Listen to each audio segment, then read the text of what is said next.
يا ساتر يا رب. أسام ونبي وانفعل جدا على الهوا بعد خروجنا من كأس العالم.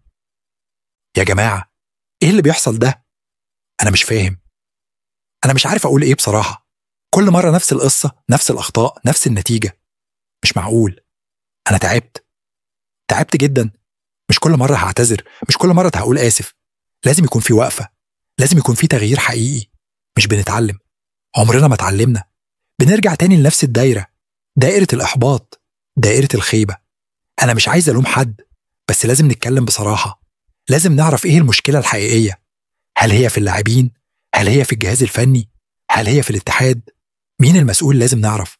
لازم نتحمل المسؤولية. مش هينفع كده. مش هينفع نستمر على نفس المنوال. لازم نلاقي حل. لازم نلاقي حل جذري. لازم نرجع نبني من جديد، نبني صح، ببداية قوية. مش مجرد كلام، مش مجرد وعود. لازم فعل، لازم تغيير. أنا زعلان جدا، زعلان على البلد، زعلان على الجمهور اللي تعب وراح ودعم، زعلان على كل واحد بيحب الكرة المصرية. لازم نصحى، لازم نصحى قبل ما يفوت الأوان.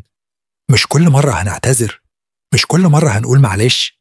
لازم يكون في رد فعل، لازم يكون في حساب. لازم نعرف إيه اللي حصل بالظبط، إيه اللي وصلنا لهم لكده.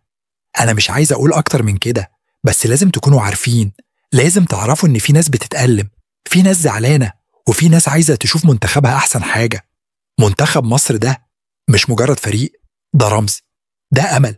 لازم نحافظ عليه، لازم نرجع قيمته، لازم نرجعه لمكانه الطبيعي. مكانه الطبيعي بين الكبار.